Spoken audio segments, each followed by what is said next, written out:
para mais tarde. João, Evangelho, capítulo 13.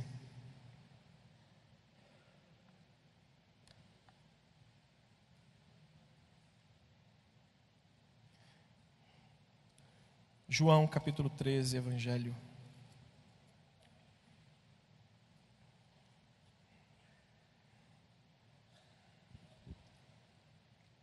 Quero voltar ao tema da semana passada, uma mensagem de encorajamento, a palavra de Jesus aos seus discípulos. Primeiro nós falamos em Mateus na semana passada, Mateus 10. Hoje eu quero falar de uma segunda mensagem de encorajamento em um outro evangelho, só que agora com um contexto completamente diferente. Capítulo 10, Jesus estava iniciando o seu ministério. Capítulo 13 de João, ele está preparando os seus discípulos, porque ele está nos dias finais do seu ministério. No capítulo 10, Jesus está encorajando a eles seguirem a ordem de uma missão. Jesus estabeleceu um padrão para a sua missão, e um padrão organizado. Eu quem chamo, nós ouvimos na semana passada. Eu quem escolho, foi eu que separei cada um, chamei pelo nome. Em alguns evangelhos, você vai perceber que ele esteve em oração para fazer o chamado. Ele partiu para o monte para orar, a fim de quando descesse, ele pudesse ter aquele encontro com aqueles a qual ele tinha separado no seu coração. Então, o primeiro tempo foi quando ele separa, ele organiza a missão, colocando cada discípulo em ordem daquilo que ele estabeleceu. Então, capítulo 13 é o fechamento, talvez, de um momento onde ele encerra os momentos de milagres. E você vai ver desde o capítulo 2, os milagres de Caná da Galileia, até os capítulos na frente, 9, 10, você vai perceber Jesus fazendo milagres. Capítulo 11, em João, quando ele ressuscita o seu amigo Lázaro. Então, ao final, ele começa a preparar agora no cenáculo, ele reúne os seus discípulos e começa a estabelecer para eles aquilo que eles deveriam fazer, ou o que ele deixaria para os seus discípulos, porque ele disse: agora eu tenho que ir. Ele organiza, e depois da organização ele fala assim: agora eu vou preparar vocês porque eu tenho que partir, a minha hora é chegada. Capítulo 13 é uma curta reflexão. Ora, antes da festa da Páscoa, sabendo Jesus que era chegado a sua hora de passar deste mundo para o Pai, tendo amado os seus que estavam no mundo, amou-os até o fim. Este amor aqui é o amor chamado amor perfeito, o amor perfeito de Deus. Amou-os até o fim. Verso 2: durante a ceia, tendo já o diabo posto no coração de Judas Iscariotes, filho de Simão, que traísse a Jesus, sabendo este que o Pai tudo confiara às suas mãos, e que ele viera de Deus e voltaria para Deus, levantou-se da ceia. O que ele fez, irmãos? Tirou vestimenta de cima, tomando uma toalha, cingiu-se com ela. Depois deitou água na bacia e passou a lavar os pés dos discípulos e a enxugar-lhes com a toalha com que estava cingido. Aproximando-se, pois, de Simão Pedro, disse: Simão, Senhor, tu que me lavas os pés a mim? Respondeu-lhe Jesus: o que eu faço não sabes agora, irá compreender depois. Verso 8: disse-lhe Pedro: nunca me lavarás os pés. Respondeu-lhe Jesus: se eu não te lavar, não tens parte comigo. Então Pedro lhe pediu o quê? Senhor, não somente os pés, mas também as mãos e a cabeça. E declarou-lhe Jesus: quem já se banhou não necessita de lavar senão os pés, quanto ao mais está todo limpo. Ora, vós estáis limpos, mas não todos. Pois, diz o texto, verso 11, ele sabia quem era o traidor, e foi isso que disse: nem todos estáis limpos. Pai, essa é a tua palavra. Nos abençoe nessa pequena reflexão, que possa esta nos ajudar, para que nós possamos continuar firmados e o nosso coração cheio desta palavra que nos certamente direcionará e nos fortalecerá na caminhada em nome de Jesus. Amém. O tema dessa reflexão, dessa segunda reflexão, é uma mensagem encorajadora. Diga comigo, uma mensagem encorajadora. É uma mensagem encorajadora. Eu espero que ela seja encorajadora para a sua vida. Como eu havia dito na semana passada, eu disse que o chamado do Senhor para cada um de nós é para que sejamos uma extensão da missão que Ele próprio realizou neste mundo. O chamado de Jesus aos seus discípulos não fora para que Ele pudesse compor um colégio de apóstolos e depois fizesse simplesmente daqueles homens figuras ao seu lado. Jesus não chamou aqueles homens para serem figuras ao seu lado. Jesus chamou aqueles homens, deu-lhes autoridade, deu-lhes capacidade, deu-lhes poder. Você pode curar enfermos, você vai sair para curar pessoas que estão doentes, vocês estarão impondo as mãos em pessoas possessas e elas serão libertas de demônios. Jesus não só chama os homens a serem pessoas a andarem do seu lado, mas deu-lhes autoridade. Então Ele organiza isso e o chamou para ser uma extensão daquilo que Ele veio realizar neste mundo. Disse também que o chamado cristão não é algo, irmãos, ou é algo que não pode ser realizado de uma maneira independente de Deus. Nenhum daqueles discípulos se autodenominou apóstolo de Cristo. Nenhum daqueles discípulos que você vê relacionado no texto bíblico se auto-levantou e disse: eu sou discípulo. Não, aqueles a quem o Senhor chamou, estes Ele deu autoridade, estes Ele deu poder, estes Ele deu um nome, e esses nomes estão aí. Esses nomes estão aí para fazer a missão de Jesus prosseguir, e esse nome é o seu e agora é o meu também, que somos aqui uma extensão da obra missionária que Jesus veio estabelecer nesse mundo, irmãos. A missão da igreja, diga comigo, a missão da igreja é a missão de Cristo. Tudo o que os discípulos, irmãos, precisavam fazer, ou tinham que fazer, era olhar para aquilo que Jesus fez. Então, quando o capítulo 10 é organizado por Mateus organiza o capítulo 10 justamente para mostrar que ele queria estabelecer uma ordem para a missão que ele tinha separado os discípulos para cumprir. No capítulo 13, então ele olha para os discípulos e percebe que agora, tendo que partir, tendo que deixar esse plano terrestre, tendo que cumprir agora a volta à casa do Pai, ele chama os seus discípulos em particular e prepara uma ceia para esses discípulos. E agora, convocando esses homens a sentarem, ele começa a estabelecer a eles o seguinte: eu vou deixar para vocês um legado desta missão. E o primeiro legado que a gente observa desta missão que Jesus estabeleceu para cada um dos discípulos, e serve também para nós, é o legado do amor. Diga, o legado do amor. Capítulo 1, capítulo 13, verso 1. Ele diz o texto: ora, antes da festa da Páscoa, sabendo Jesus que sua hora é chegada e de passar deste mundo para o Pai, ele diz: tendo amado os seus e que estavam no mundo, diz, amou-os até o fim. O primeiro legado que Jesus deixa para esses discípulos é o legado do amor. E o legado do amor é exemplificado aqui de uma maneira talvez difícil de nós entendermos. O legado do amor que é deixado por Jesus depois de deixar tudo organizado para que eles pudessem seguir em ordem tudo que Jesus ensinou a eles, eles tinham que agora exercer uma coisa: o exemplo de Jesus. Eles tinham que olhar para Jesus e dizer assim: agora nós precisamos seguir a Jesus com o exemplo de Jesus. Olha o que diz o versículo 15 do capítulo 13. Porque eu vos dei o quê? O exemplo. Ele disse: eu vos dei o exemplo para que, como eu fiz, da mesma maneira, o discípulo de Jesus precisa fazer o que Jesus fez.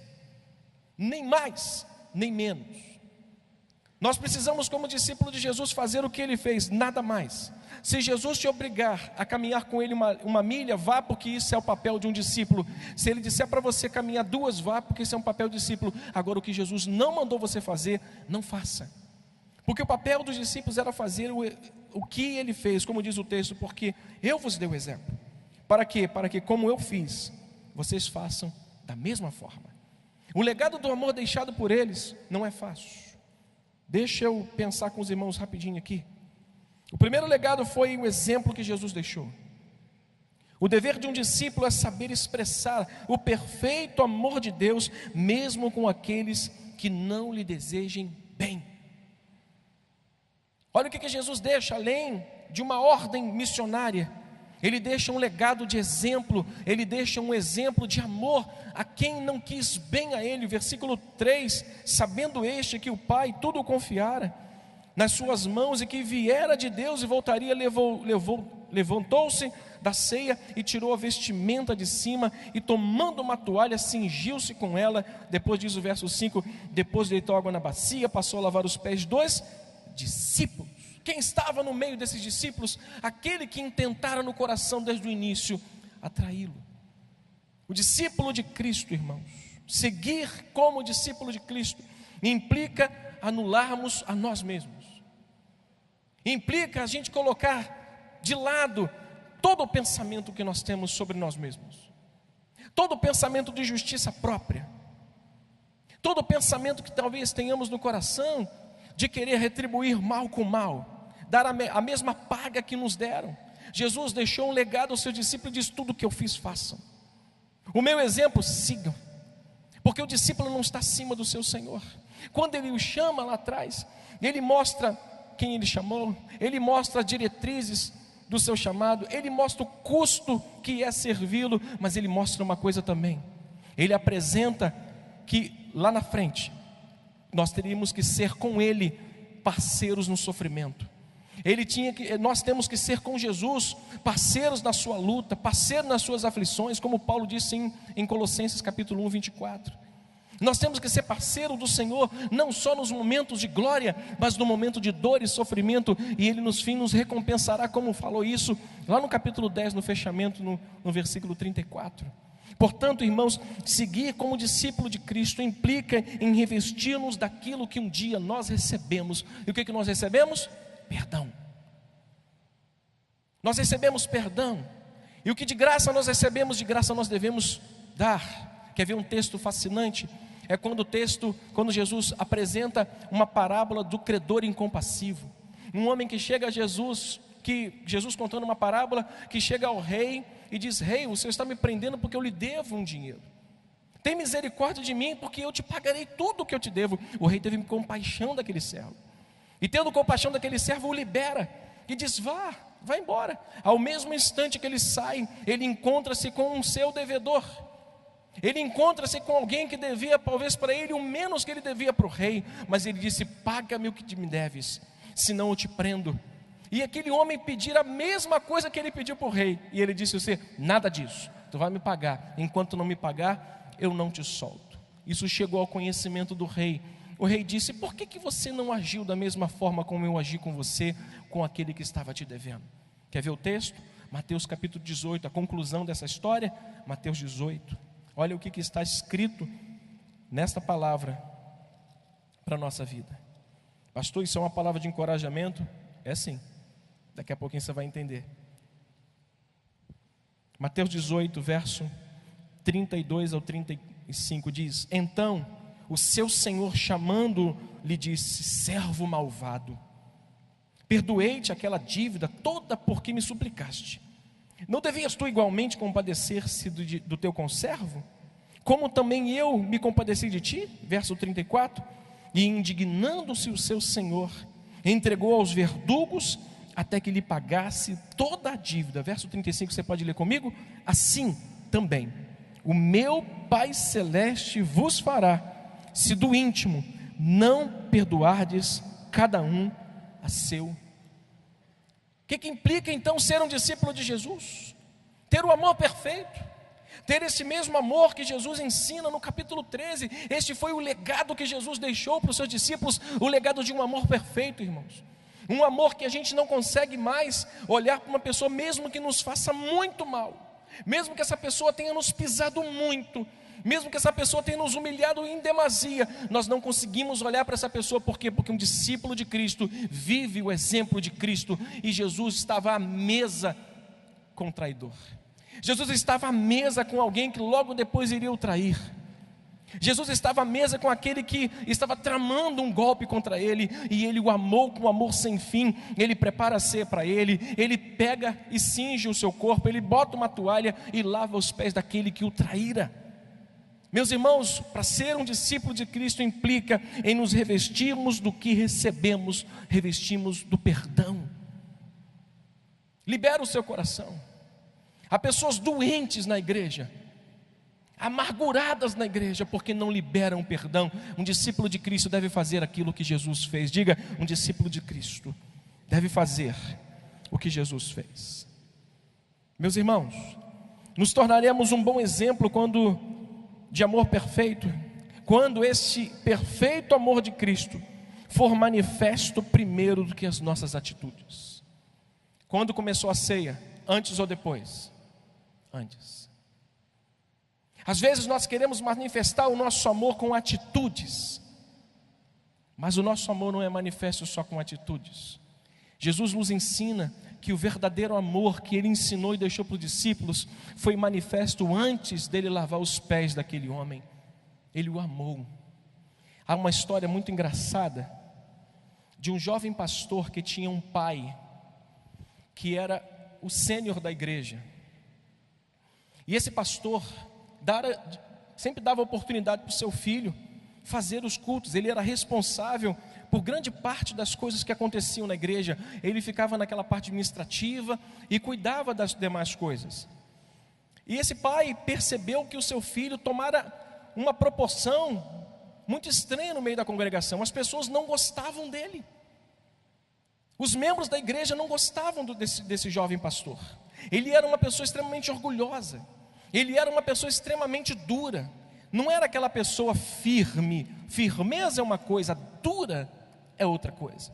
Ele era um homem que humilhava as pessoas com as palavras. Ele era uma pessoa que ele era muito duro, e ao falar com as pessoas se sentiam ofendidas com suas palavras. Até que esse pastor, leu o texto de João 13, e ele quis fazer a mesma coisa que Jesus fez, porque ele percebeu que a igreja não dava uma resposta às suas mensagens e ao ministério que ele tinha na igreja. Então ele termina o culto, no meio do culto ele interrompe o culto, e ele vai lá dentro, pede um auxiliar para buscar uma toalha e para buscar uma bacia com água. E pega uma cadeira, coloca no meio do corredor da igreja e prega esse texto, diz: eu gostaria de lavar os pés de todas as pessoas dessa congregação hoje. A começar pelo primeiro que está no banco, vem aqui à frente que eu quero lavar os seus pés. Ele dobrou o seu joelho e ninguém veio. Nem o primeiro, nem o último veio. Ninguém veio na frente para que ele pudesse lavar os pés. Aquele homem sobe o púlpito indignado, termina o culto antes da hora e despede a todos do jeito que ele sempre foi, rígido, duro com as pessoas. Ele machucava as pessoas com a sua atitude. E então as pessoas olharam e não deram atenção para o que ele fez. Ele terminou o culto e as pessoas foram embora. Ao fim do culto, ele chama o pai dele, e o pai dele ouve uma pergunta: pai, por que as pessoas não entenderam a mensagem, não quiseram fazer aquilo que eu gostaria de fazer com ela? Eu precisei escrever aqui porque eu esqueci o finalzinho da história. Aí o pai disse ao jovem pastor: o povo não precisa que você lave os seus pés, eles precisam que você os ame. Ele não precisa de atitudes, eles precisam de um coração que ame de verdade. E ele explicou: meu filho, você não vai conseguir lavar o pé de todo mundo, mas você pode amar a todos com um jeito doce de ser pastor. Às vezes nós queremos mostrar para as pessoas que nós amamos, dando alguma coisa, fazendo alguma coisa. Isso é até legal, mas o teu amor verdadeiro, o amor perfeito de um discípulo de Cristo, ele nasce antes da atitude. Ele brota de um coração transformado e convertido pelo poder do Espírito Santo. Um coração que você pode ver uma pessoa que te fez muito mal e essa pessoa não te faz dano nenhum. Um coração magnificente como o de José, quando observa seus irmãos e pode tramar o que os seus irmãos tramou, mas ele disse: não, o que vocês intentaram contra mim, para vocês foram mal, mas Deus transformou em bem, para que vocês possam ver agora. Irmãos, nos tornamos um bom exemplo quando o perfeito amor de Cristo for manifesto primeiro do que as nossas atitudes. Aqui que nasce o perfeito amor de Deus. Portanto, Jesus deixa um legado. Se vocês querem assumir o ministério, se vocês querem assumir o chamado, se vocês entenderam a ordem que eu estabeleci para vocês, vivam agora do jeito que eu vivi, façam o que eu fiz. Seguir a Cristo implica, irmãos, como está lá no capítulo 18, implica, se eu puder, rapidamente, para não perder muito tempo, lá no capítulo 18, um texto, uma frase que ficou, diz o texto: não devias tu igualmente compadecer-se do teu conservo, como eu me compadeci de ti? É termos a mesma compaixão com a qual que desejamos que Jesus tenha compaixão de nós. Senhor, tem misericórdia de mim, mas somos não misericordiosos com as pessoas. Queremos um Deus bom para nós, mas não somos bons para as pessoas. Ser um discípulo de Cristo implica não só seguir uma ordem, seguir uma regra, mas viver o imperfeito amor e o exemplo que Ele mesmo viveu. Diga para você mesmo: eu preciso ser um bom discípulo de Cristo, vivendo o seu exemplo. Segundo legado que Ele deixa, para encorajar esses discípulos, é o legado da promessa. Capítulo 14, mesmo Evangelho, João 14, verso 1 ao 3, vai dizer assim: não se turbe, meus irmãos, o coração. Credes em Deus, crede também em mim. Na casa do meu Pai há muitas moradas. Se assim não fora, eu vou-lo teria dito, pois vou preparar-vos lugar. E quando eu vos preparar lugar, Ele diz o quê? Voltarei. Voltarei para quê? E vos receberei para mim mesmo, para que aonde eu estou, vocês estejam também. Ele disse: eu vou preparar um lugar para vocês. Jesus está deixando agora a missão por conta deles, e diz: sigam o meu exemplo, mas tranquilize o coração de vocês, eu estarei com vocês, eu permanecerei do seu lado, eu vou, mas eu vou preparar um lugar para vocês. Irmãos, um discípulo de Cristo vive na esperança da volta de Cristo. Um discípulo de Cristo vive na esperança de que um dia tudo isso aqui vai passar. Diga: este lugar aqui, não é o meu lar definitivo.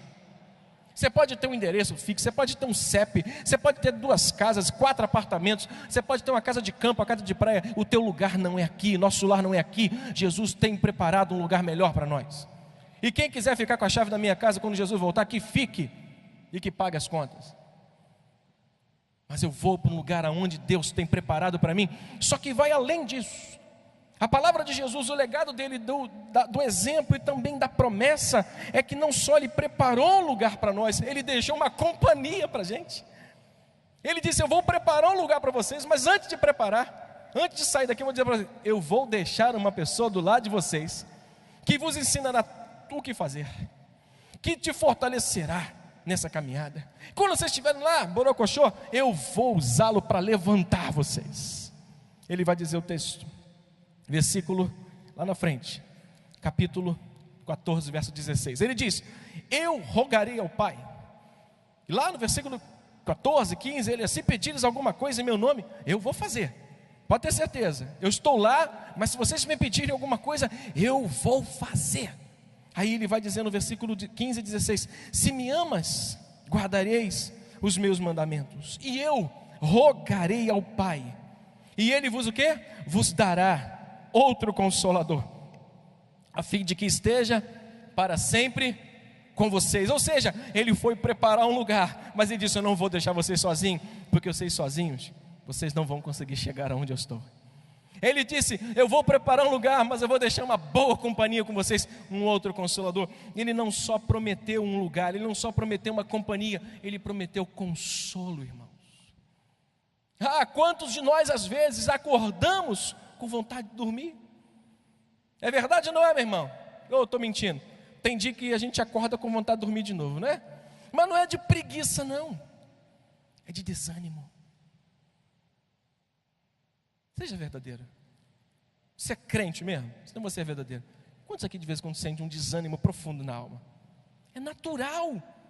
Nós estamos aqui ainda, se pisar no meu pé eu vou gritar. Se me beliscar eu vou reclamar. Se me alfinetar eu também vou sentir dor. Nós estamos num corpo que geme, irmãos. Nós estamos num corpo que ainda geme. A natureza, disse Paulo, geme, toda a criação geme. Para quê? Para que entenda que nós somos gente.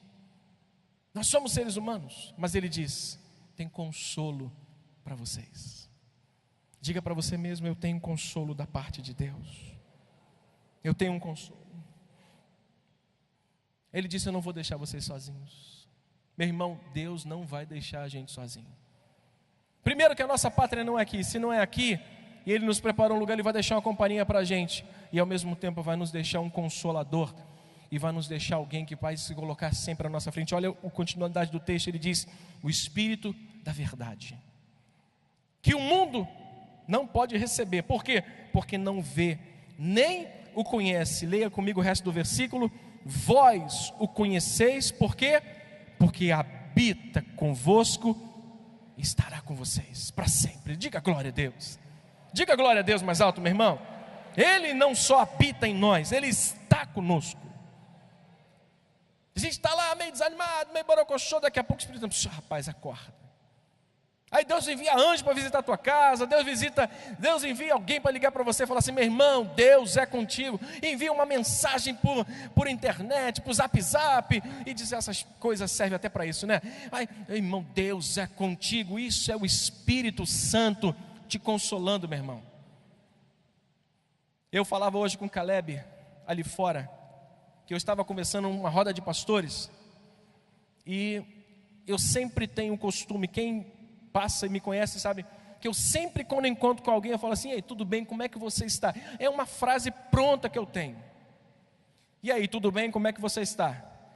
E quando eu estava na roda desses pastores, chegou um irmão que não era pastor, e eu disse, ei meu irmão, beleza, como é que você está? Tudo bem? Aí o pastor deu um passo para trás. Eu não entendi, confesso que os irmãos que eu não entendi. E depois que o irmão foi embora, ele disse assim, rapaz, eu vou te dar um conselho, não faça essa pergunta de novo não. Eu disse, por quê, meu irmão? Ele disse, rapaz, todas as vezes na igreja que eu faço essa pergunta lá na igreja, pode ter certeza. Pastor, está bem não. Ah, pastor, a minha mãe, meu pai, meu marido, pastor. E pastor, eu passo ali 1 hora, 2 horas com ele. Eu falei, vem cá, meu irmão, tu foi chamado para quê? Eu fiz essa pergunta para ele. Vem cá, você foi chamado para quê? Você foi chamado só para subir o púlpito para pregar? Eu disse, e você, como é que você está? Está tudo bem? Mas mesmo que a gente não tenha alguém para dizer como é que a gente está, ou uma palavra de encorajamento, ele diz, eu deixo para vocês o Espírito da verdade, que não só está com vocês, mas habita em vocês, que nos levanta, irmãos, nos encoraja e que nos põe de pé todos os dias, dizendo assim, não temas, esse lugar aqui não é de vocês, o Espírito, a nossa carne geme aqui ainda, mas nós temos uma pátria celestial nos aguardando. Quer ver a prova disso? Quando Saulo assola a igreja, quando Saulo persegue a igreja, quando Saulo começa a emplacar a sua ira contra a igreja, o que é que Deus faz em Jesus? Se põe no meio entre Saulo e a igreja e diz, Saulo, por que tu persegue os meus? Por que você se coloca na frente dos meus? E ele começa a ver que não se mexe com crente. Diga para o amigo que está com crente não se mexe. Com crente não se mexe. Com crente, estou falando com crente. Com crente não se mexe. Porque Jesus põe a mão. Essa semana eu ouvi uma história que eu não posso reproduzi-la aqui, mas eu achei fascinante. Das mãos estendidas. Lembra, Denise? Lembra das mãos estendidas? Contaram uma história para a gente aqui que eu falei assim, glória ao nome do Senhor, porque o Deus que nós servimos é um Deus vivo. Não mexe com crente não. Porque Jesus se coloca na frente dele e do seu opressor. A terceira promessa, o terceiro legado que Jesus deixa, é o legado da certeza que eles seriam bem-sucedidos em tudo, se confiassem, se guardassem e se permanecessem nele. O segredo de você ser bem-sucedido na vida cristã, não é só você fazer belas orações, não é só você vir em todos os cultos da igreja, não é só você dizer assim, Senhor, eu canto bem, eu sirvo bem, meu dízimo é alto, é permanecer em Deus. O segredo de ser bem-sucedido é permanecer debaixo da mão de Cristo. Diga isso comigo, o segredo da minha vitória, O segredo da minha vida é permanecer em Jesus. Capítulo 15. Verso. Estamos em João, tá bom? 13, 14, 15. Capítulo 15, versos de 1 ao 5, nós vamos de 1 ao 7. É uma leitura longa, mas bem rápida. Ele diz: eu sou a videira. Ele já disse: eu que sou. Eu sou a videira verdadeira e o meu pai é o agricultor. Todo ramo que estando em mim e não der fruto, que ele faz? Vamos lá, lê comigo. Ele corta. E todo que dá fruto, ele limpa. Para quê? Para que produza mais fruto ainda. Louvado seja o nome do Senhor. Ele diz: vocês estão limpos pela palavra que eu vos tenho pregado. Ele diz, verso 4: permanecei em mim, e assim eu permanecerei em vós. Como não pode o ramo produzir fruto de si mesmo, se não permanecer na videira, assim nem vós podeis dar, se não permanecerdes em mim. 5, leia comigo: eu sou a videira, vós sois os ramos. Quem permanece em mim e eu nele, esse dá muito fruto. Por quê? Porque sem mim nada podeis fazer. Se alguém não permanecer em mim, esse será lançado fora à semelhança do ramo, secará, e apanham, e lançam no fogo e queimam. 7, se permanecerdes em mim. Leia com voz pentecostal: se permanecerdes em mim, e as minhas palavras permanecerem em vós, pedireis o que quiserem, e vocês serão bem-sucedidos. Glórias ao nome do Senhor. Ele disse: eu vou deixar o meu legado do amor. Sigam. Eu vou deixar a minha promessa para vocês. Eu vou deixar a certeza de que vocês serão bem-sucedidos se permanecerem ao meu lado. Lá no capítulo 1, capítulo 2 de 1 de Pedro, não abra. Eu disse no domingo que a igreja, o grupo que estava disperso por 4 províncias, que tinham sido dispersos da primeira perseguição, eles esconderam-se em várias províncias. Pedro, sabedor que eles estavam escondidos, mas estavam frutificando, pregando a palavra nessas províncias, e que essas pregações estavam emplacando a ira dos homens, e que eles seriam perseguidos. Pedro, sabedor disso, pega uma carta, envia uma carta para eles, para cada província dessa, para cada crente que está em cada canto desse, preocupado com a perseguição. Pedro envia uma carta para ele dizendo assim: ó, o segredo de ganhar a vitória, o segredo de ganhar a batalha contra o mal é despojando de maldade, é tirando tudo que não presta do coração de vocês e vivendo como recém-nascidos que precisam da palavra de Deus. A primeira coisa que Pedro fala é: esvaziem-se de vocês mesmos e encham-se da palavra, desejem ardentemente como crianças. Pedro fala: o segredo de permanecermos de pé em meio às lutas, é com esse alimento aqui, meu irmão.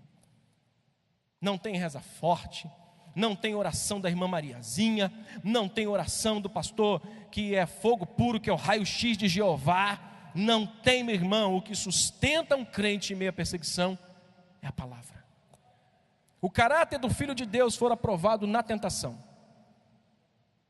O caráter de Jesus foi provado para todos como Filho de Deus, quando Jesus foi levado pelo Espírito ao deserto para ser tentado. E ele diz: este é Filho de Deus. Não foi só quando ele ouviu a voz dizendo: este é o meu Filho amado, no batismo, mas quando ele sai do deserto e os anjos lhe servem. Meus irmãos, Pedro não satisfeito, ele lá no versículo 9, já pulei ele vai dizer assim: não precisam ter medo. Se vocês se despojarem de tudo que é ruim e se revestirem do que é bom, beberem e comerem da palavra, vocês não precisam temer, porque vocês são raça eleita. Pedro lembrou a esses irmãos que estavam escondidos por 4 províncias, de quem eles eram. Quem somos nós? Diga comigo: eu sou o povo de Deus. Mas está muito desando, está igual o time do Flamengo. Diga assim: eu sou o povo de Deus. Então nós não temos o que temer, meus irmãos. Nós não temos o que temer. Nós não temos o que temer. Pedro está dizendo para eles: vocês são raça eleita, povo de propriedade exclusiva. Eu sou a propriedade de vocês. Não entrem nessa propriedade. Não entrem, porque se entrarem, eu vou pegar vocês. Irmãos, o segredo para sermos bem-sucedidos é permanecermos em Cristo. Não saia. Não siga meia jornada. Pastor, irmão, como é que você está? Mais ou menos é menos bênção. Pastor, meu irmão, você está firme? Mais ou menos. Pastor, eu estou bem, eu estou firme, estou igual uma mulher sunamita. Está tudo ruim, mas eu dizendo, vai tudo bem para a glória de Deus. O mar está pegando fogo. O oceano está em chamas. Mas vai tudo bem para a glória de Deus. Sabe por quê? Porque nós temos o legado do amor sobre nós. Nós temos o legado da promessa que Ele vai voltar e vai nos tirar deste lar para o lar celestial. E temos a esperança de sermos bem-sucedidos se permanecermos nele. E a gente vai chegar ao quarto e ao quinto rapidamente, dizendo no versículo capítulo 16, que é o legado da esperança. Ele deixa esse legado aos discípulos. Lá no capítulo 16, no versículo 1 ao 4, novamente, diz assim: tenho-vos dito estas coisas para que não vos escandalizeis. Eles vos expulsarão das sinagogas, mas vem a hora em que todo o que vos matar julgará com isso. Está dizendo, é um culto a Deus. Isto farão, porque não conhecem o Pai, nem a mim. Ora, estas coisas vos tenho dito para quê? Para que quando a hora chegar, vos recordeis de que eu vou-las disse. Não vou-las disse desde o princípio, por quê? Porque eu estava com vocês. Vá lá para o versículo 32 e 33, diz assim: e eis que vem a hora, e já é chegada, em que sereis o quê? Dispersos, cada um para a sua casa, e me deixareis só. Contudo, não estou só, porque o Pai está comigo. Agora verso 33 diz: estas coisas vos tenho dito, para que tenhas paz em mim.